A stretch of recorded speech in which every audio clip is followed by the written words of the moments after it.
யார் உண்மையான ஃப்ரெண்டு தெரியுமா? உங்ககிட்ட இருக்கிற அருமையான குணங்களை வெளியே கொண்டு வர ஒருத்தர்.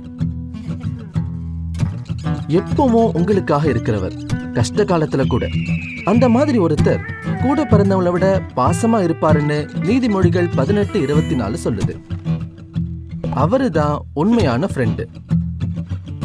அந்த மாதிரி ஃப்ரெண்ட்ஸை கண்டுபிடிக்கிறது கஷ்டம்தான். எல்லாருக்கும் பிடிச்ச மாதிரி இருக்கணும்னு நினைச்சீங்கன்னா கண்டிப்பா உங்களால கண்டுபிடிக்க முடியாது. அப்படின்னா நல்ல ஃப்ரெண்ட்ஸ் கிட்ட என்னென்ன விஷயங்களை எதிர்பார்ப்பீங்க? ஒரு புத்தகத்தை அதோட அட்டையை வச்சு எடை போடாதீங்க. உள்ள இருக்கிற விஷயத்த பாருங்க. நீங்க தேடுற ஃப்ரெண்டு நம்பகமானவரா, மன்னிக்கிறவரா, நீங்க செய்யற தப்ப குத்தி காட்டாதவரா இருக்கணும்.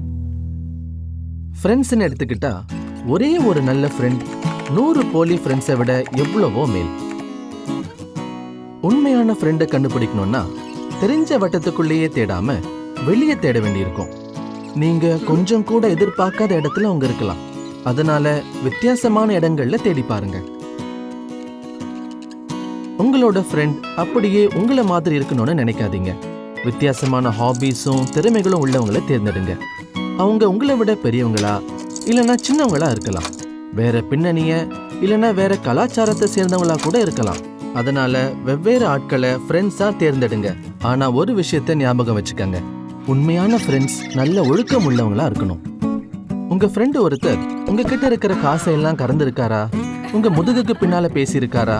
உங்களை பத்தி இல்லாததையும் பொல்லாததையும் சொல்லியிருக்காரா? அப்படின்னா உங்களுக்கு வேற ஒரு நல்ல ஃப்ரெண்டு தான் வேணும். ஆனா கெட்ட ஃப்ரெண்ட்ஸ் ஜாக்கிரதை. கெட்ட ஃப்ரெண்ட்ஸ் உங்ககிட்ட இருந்து என்னெல்லாம் சுரண்டலான்னு பார்த்துக்கிட்டே இருப்பாங்க. உங்களை மட்டம் தட்டிக்கிட்டே இருப்பாங்க.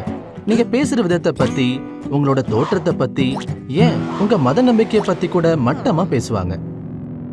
உண்மையான ஃப்ரெண்ட்ஸ் அப்படியெல்லாம் செய்ய மாட்டாங்க. நீங்க எப்படி இருக்கீங்களோ அப்படியே எதிர்ப்பாங்க. அதனால நீங்க தேர்ந்தெடுக்கிற ஃப்ரெண்ட்ஸ் புத்திசாலியா இருக்கணும். படிப்புல மட்டும் இல்ல, வாழ்க்கையிலையும். அப்படிப்பட்டவங்க எந்த ஒரு விஷயத்திலையும் உறுதியா இருப்பாங்க, அதை செயல்லையும் காட்டுவாங்க. இரும்பு கூர்மையாக்குற மாதிரி உண்மையான நண்பர்கள் ஒருத்தர் செதுக்கி சீராக்குவாங்கன்னு நீதிமொழிகள் 27:17 சொல்லுது. அவங்களால உங்களை இன்னும் நல்ல நபரா ஆக்க முடியும்.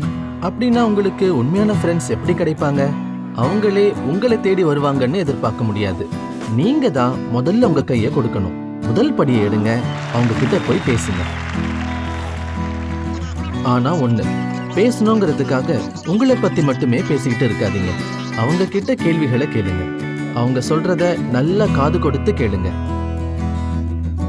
ஏன்னா காது கொடுத்து கேட்கறது தான் உங்க ஃப்ரெண்டுக்கு நீங்க கொடுக்கிற பெஸ்ட் கிஃப்ட். அப்புறம் நீங்க கொஞ்சம் வேலை செய்யணும். ஆமா, வேலை செய்யணும். உங்க நட்பு கொஞ்சம் கொஞ்சமா வளர்றதுக்கு உங்க பங்குல வேலை செய்யணும். அப்படின்னா உண்மை உள்ள ஃப்ரெண்டா இருங்க. மனசுக்குள்ள வெறுப்ப வளர்க்காதவரா இருங்க. அவங்க கூடவே இருங்க. கஷ்டமான சமயங்கள்ல கைவிட்றாதீங்க. இப்படியெல்லாம் செஞ்சா உங்க நட்பு மலர் கமகமன்னு மனம் வீசும். உங்க நலன்ல மட்டுமே அக்கறை காட்டாம மத்தவங்களோட நலனையும் அக்கறை காட்டுங்கன்னு பிலிப்பியர் 2:4 சொல்லுது. ஆமா, மத்தவங்களோட நலன்ல அக்கறை காட்டணும். அதுதான் நட்பு. வாழ்க்கையில நீங்க நிறைய பேரை சந்திக்க போறீங்க. அவங்கள யார ஃப்ரெண்டா தேர்ந்தெடுக்கணுங்கிறது உங்க கையில தான் இருக்கு. அதனால ஞானமா தேர்ந்தெடுங்க. உண்மையான ஃப்ரெண்ட்ஸை தேர்ந்தெடுங்க.